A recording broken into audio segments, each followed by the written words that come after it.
You're listening to Power Talk, Berkeley Electric Cooperative's official broadcast about the cooperative, our communities, and ways to use energy wisely. And now, let's join our hosts for today's episode. Good morning, and welcome to Power Talk. This is Micah Ponce, the Communications and Media Specialist here at Berkeley Electric Cooperative, joined as always by Ms. Louise Rowick, the Director of Marketing and Communications. Good morning, Micah. It's always a great day when we have Power Talk. It is. Glad to be here. And we also always love it when we have somebody special in studio with us. And today we have Dr. Kay Phillips, the CEO of the Kay Phillips Child Advocacy Center. Welcome to the show. Thank you so much for having me. Well, you know, for somebody who is new to Power Talks, this is the first time, hopefully the first of many that we'll have you on the show. But we have a few little rituals that we do. First of all, we present you with your own very own Power Talk mug. Oh, wonderful. The only way that you get it is by coming on the show. So give it a Goodwill, whatever you want. Drink coffee.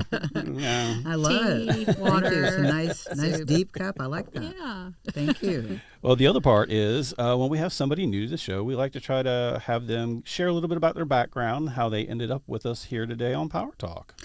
Okay. Well, my background was typically business. I came into deciding to go back to school in my mid-30s and went back for the human services component of what I do. And so it was a good fit for me to run a nonprofit organization that provided human services to clients. So that's kind of how I came into what I do for a living. But how I came here to Berkeley Electric is that one of our board members, Louisa Mead, it works for Berkeley Electric. So she was kind enough to refer me here to you. So I really appreciate that. I think we know who Louise is. Yeah, the lovely and talented Louise Mead. She is our Vice President of Human Resources and such a wonderful person, very giving of her time and resources. So I know she does a great job on your board, right? She really does. We really are appreciative. When we were trying to get some awareness out in the community in Berkeley and put our new center here, we really wanted some representation from some of the major companies here. Right. So we were fortunate enough to be able to get Louise here with Berkeley Electric. So we're very grateful for that. Awesome. Well, Berkeley Electric is proud to partner in a variety of ways with the Kay Phillips Child Advocacy Center. Can you tell us a little bit more about the center and its purpose? Sure. We are a child advocacy center, and there are over 950 child advocacy centers over the United States, and there are 17 of us here in the state, in Berkeley, in the state of South Carolina. Child advocacy centers were developed in the mid-1980s when child advocates started to realize that we were re-victimizing children when they came to the attention of the system by just re-traumatizing them because the system wasn't designed to work with children. And so when a child, for example, would possibly trust and love a teacher enough to tell them that it started with sexual abuse, so tell the teacher that someone was inappropriately touching them, teacher would have no idea what to do with that in the mid-1980s. And we really didn't talk about those things, and it's even hard today to talk about those things, but the system had no idea. So before anyone in that organization or in the school district would call law enforcement or call Child Protective Services, they would want to make sure, because nobody wants to do that, right, if it's unwarranted. So they would question the child, and so they would go up that hierarchy in the school. And so by the time they decided that it was warranted to call one of those agencies or both, maybe 5 or 6 people had questioned that child about that very sensitive, just, confidential information. Right. And so then you'd get the first responders, and so that wouldn't necessarily be the detective handling the case or the caseworker handling the case. It would be whoever was responding for that agency. And then, of course, then they would have to talk to the people handling their case. And so I think we're already up to now 8 or 9 people who have talked to that child about this information. And then, of course, it went to court. Then they have talked to solicitor's office and all of that. So by this time, we have pretty much re-traumatized this child, and this child is going, why did I even say anything? And pretty much I just take it back. I just, I'm done. I'm done. Yeah. So they decided to develop this model, and the National Children's Alliance is our accrediting body, and we must be nationally accredited to run a children's advocacy center or a child advocacy center. And so they developed this model where it is child-centered, and the main purpose is to ensure that we're not re-victimizing these children when they come into the attention of the system and re-traumatizing them. So it's all child-centered. It's all about the child. It's a teamwork effort where we work with law enforcement. We work with Child Protective Services. We work with the Solicitor's Office. We work with trauma-trained therapists. We have victims advocates. So we work with all of those entities to ensure that we are doing best practice for the child when that allegation comes into the attention of the system. So we went through how it used to be. How would that process look today? So most of our referrals are going to come through law enforcement or Child Protective Services, and so they get the allegation through, a report to either, again, one of those agencies, and then they would call us and ask us to do two things. They would ask us to do a forensic interview with the child. We're trained to sit down with the child and ask them non-leading questions.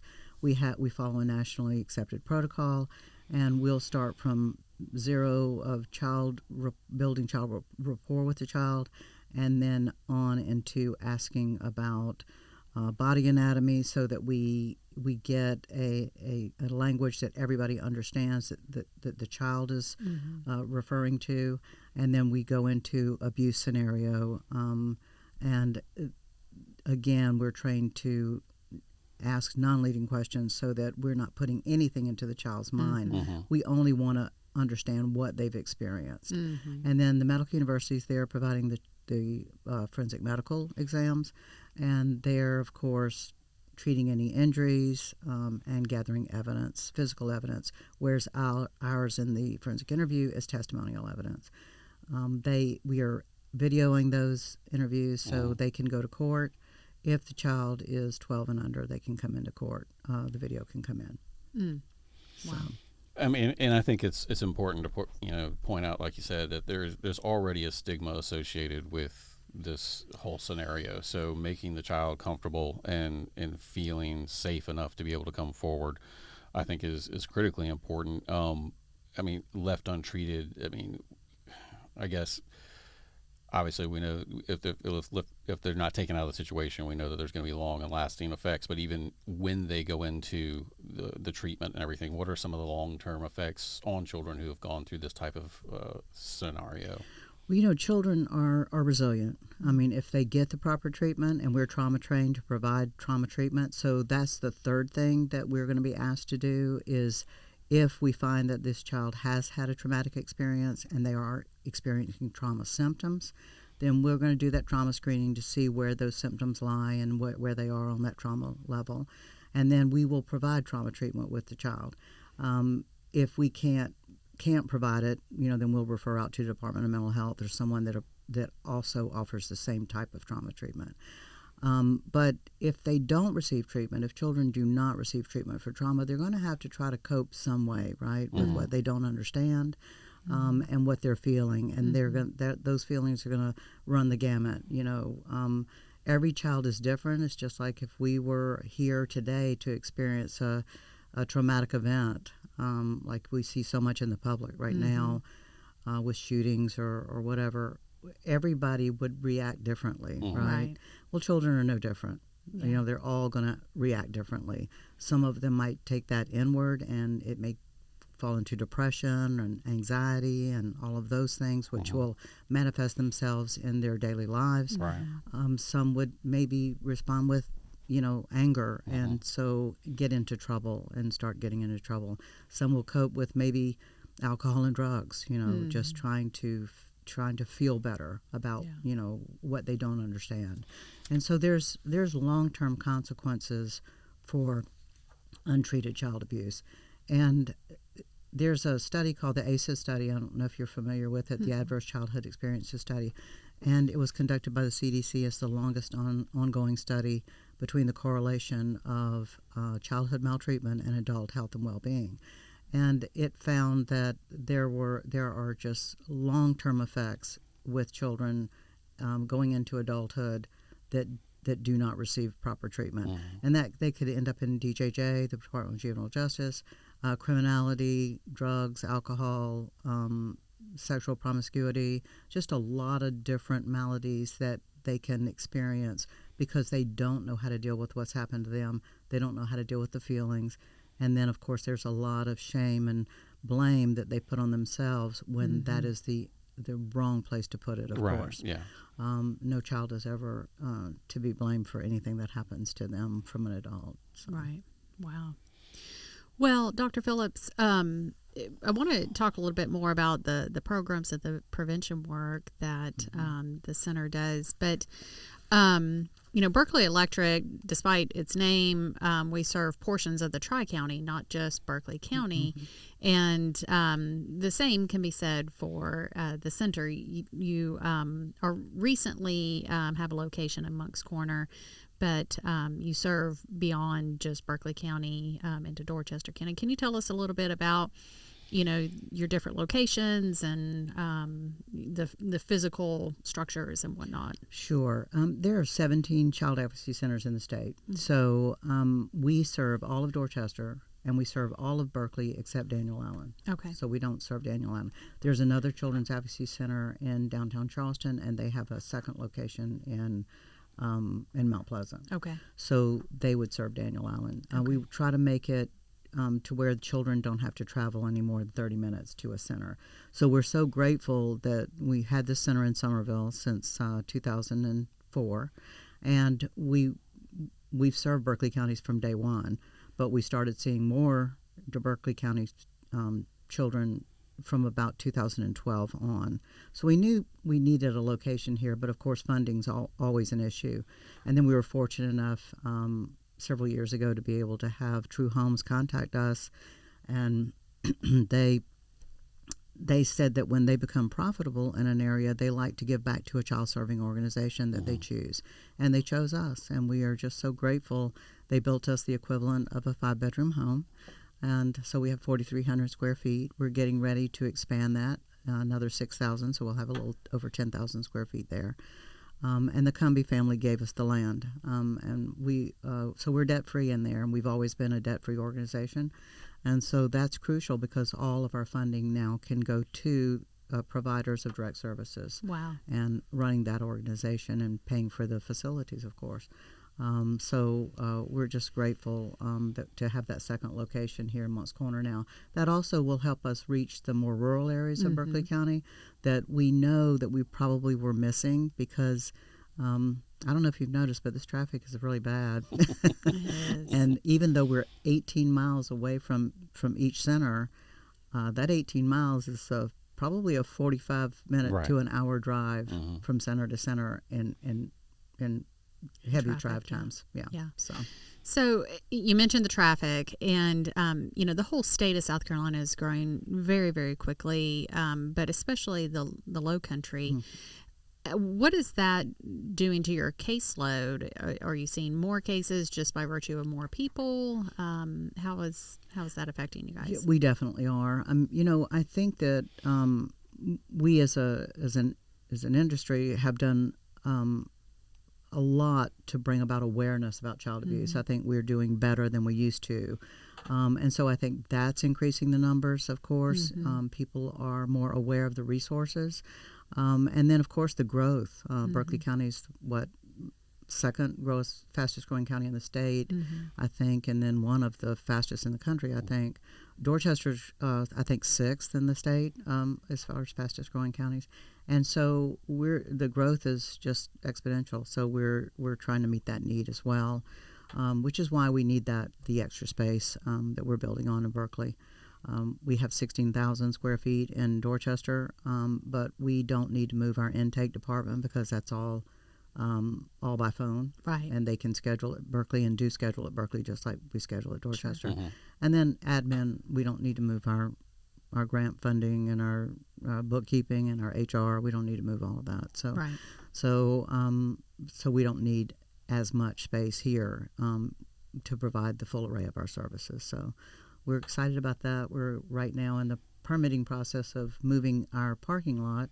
And then once we get the parking lot moved, we can start the expansion. Wow. So, and of course, when we raise the money. To continue to stay debt-free. There you go. So you mentioned services. What array of programs and prevention work do you offer? Well, we offer trauma treatment. So there are a lot of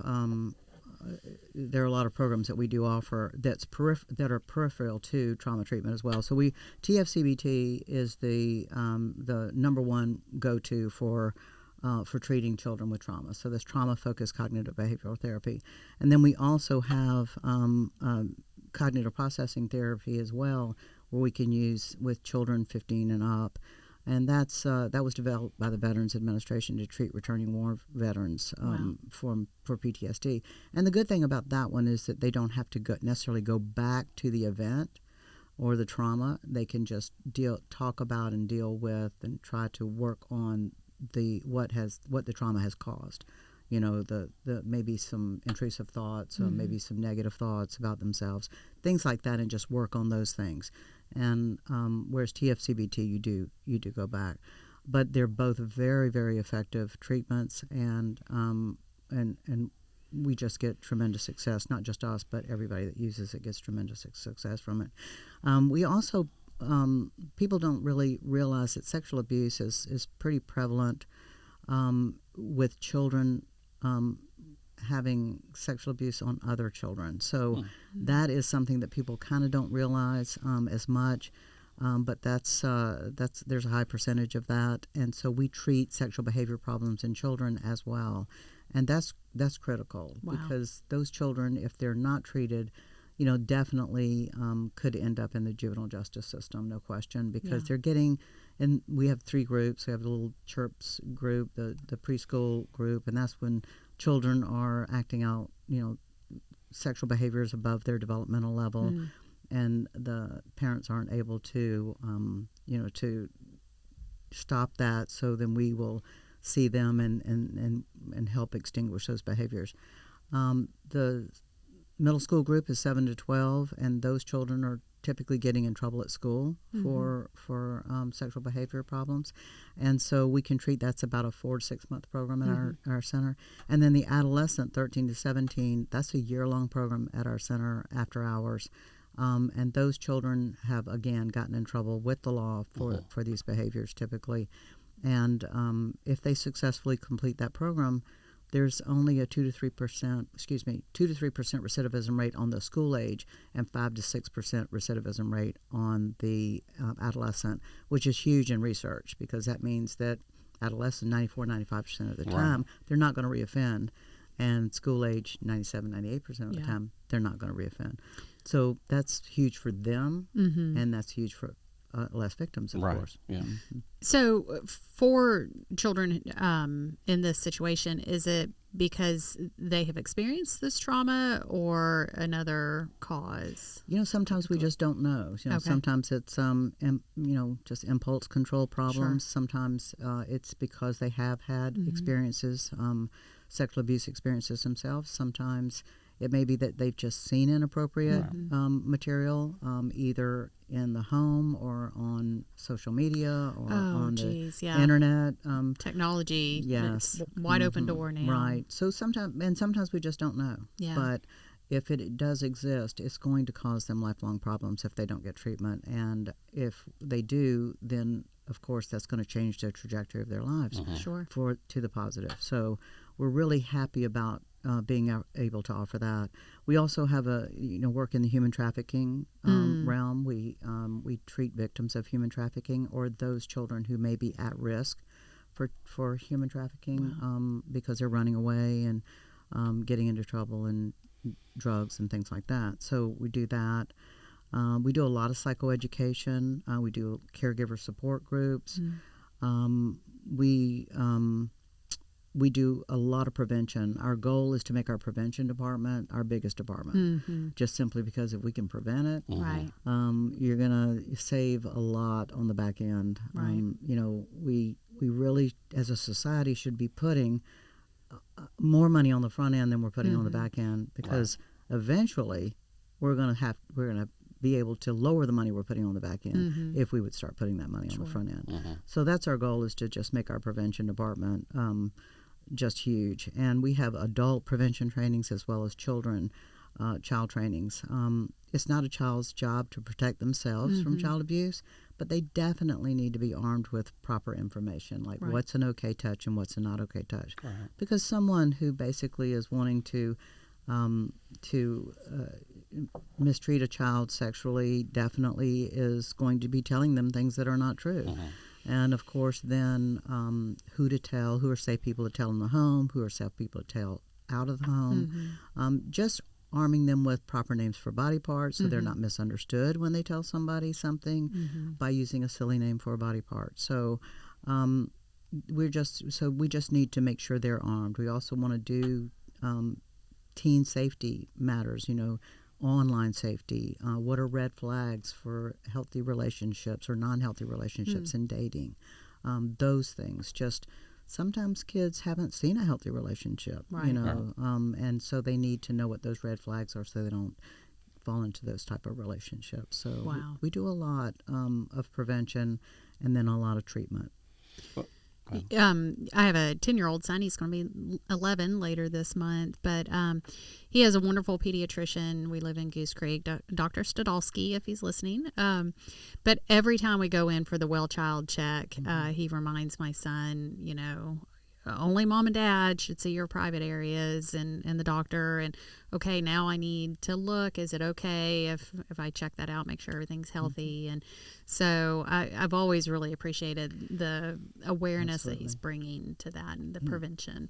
Absolutely. That's a wonderful thing because, sometimes that doesn't happen. Right. And so children need, again, if they're armed with that information, they're more likely to tell, because we know that there's probably about 3 times more child abuse that exists than we ever know about. Right. Because children typically don't tell.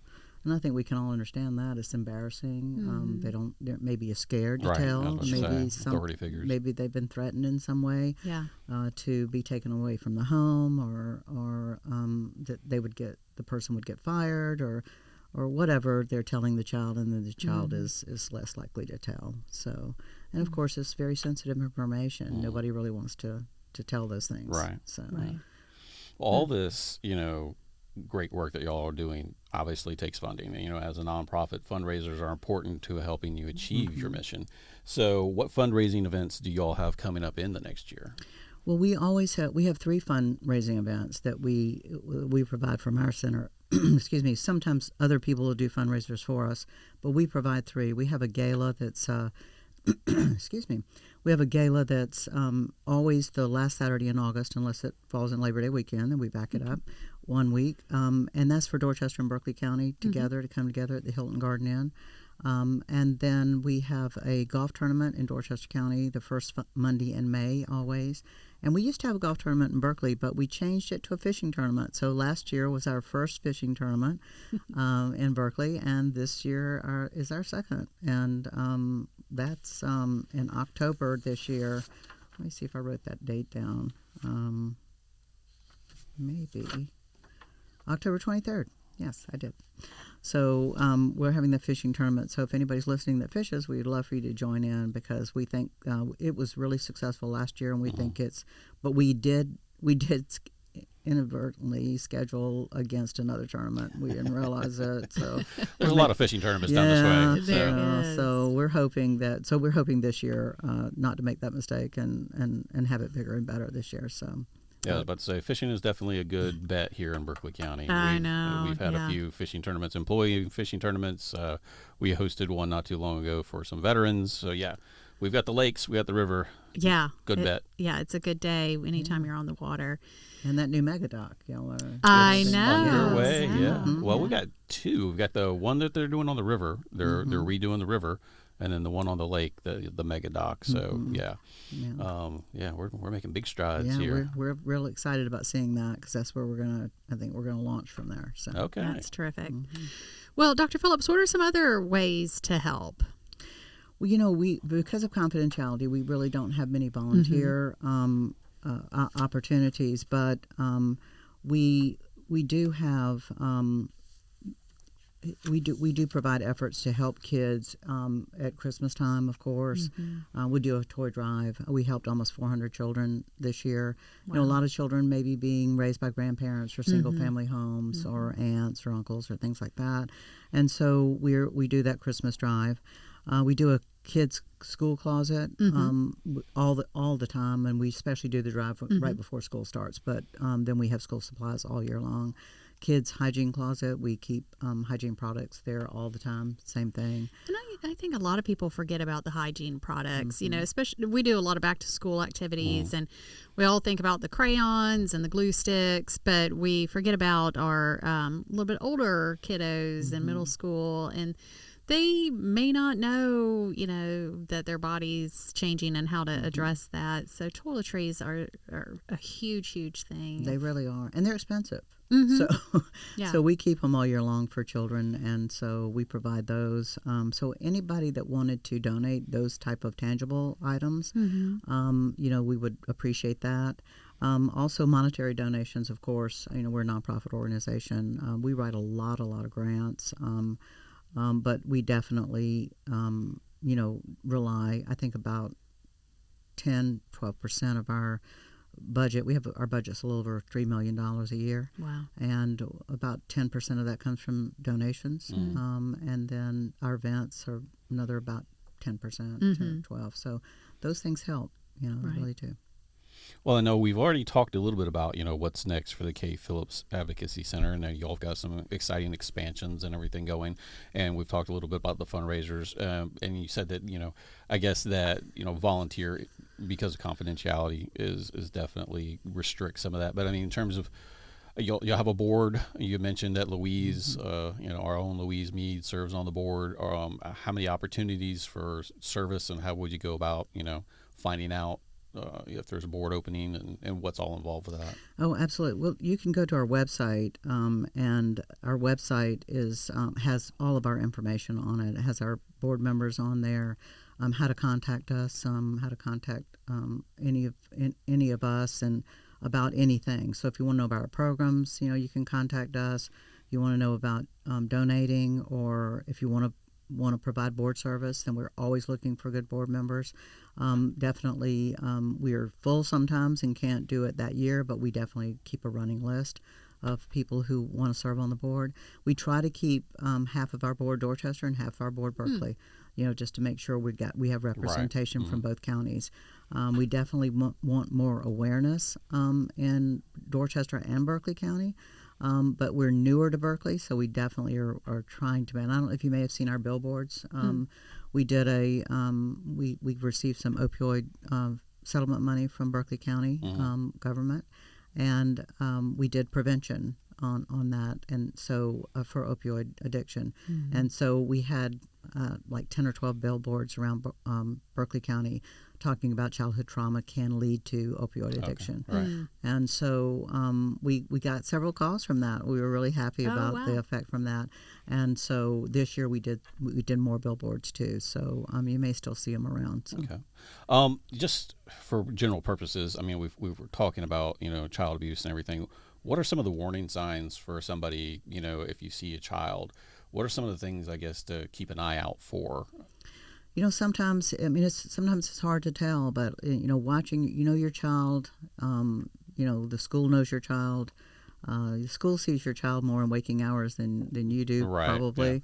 Yeah. So you know, making sure you have that good relationship with the child's school, watching their behavior, watching their demeanor, watching their school grades. Just watching what's going on with them and looking for changes, because changes sometimes mean something. Right. Some changes could just be growing up, but sometimes changes mean more things than that. You know, it means that something's bothering your child. If your child has a wonderfully outgoing personality and all of a sudden they're more silent and they're just wanting to stay in their room by themselves, you know, that's something to look for, and make sure that you're asking those questions. You know, you want to make sure that, you know, it may not be that someone is physically bothering them, but maybe an online problem. You know, maybe someone's bullying them online, or maybe they're being groomed for sexual exploitation online. Suicide is a real problem because of sexual exploitation when someone grooms a child to then eventually send pictures or something, and then they blackmail them to do more, or they will or send them money or do more explicit things, or they will send these pictures that they've already sent to their parents or to their school or whatever. And we've had kids commit suicide because of that all over the country. So it's a real serious problem. So that's one of the other things that parents need to know is how to handle that with your children as far as social media and phones. Like, for example, your child really shouldn't go to bed with their phone. Phones should be put up at night and locked away so that they're not, because a lot of times children are doing things at night on their phones and talking to people on their phones that they really should not be talking to. Right. Wow. Well, Dr. Phillips, thank you so much for sharing. This is very important information for us to get out there in the community. But unfortunately, that is going to be the first 30 minutes, quickest 30 minutes. So, it flew by. Well, folks, thank you for tuning in to Power Talk. This is the official broadcast of your electric cooperative. And you can catch up on past episodes on streaming platforms like Spotify, Apple, and iHeartRadio. And as always, get a behind-the-scenes look on Berkeley Electric's YouTube channel. So until next time, this is Power Talk, signing off.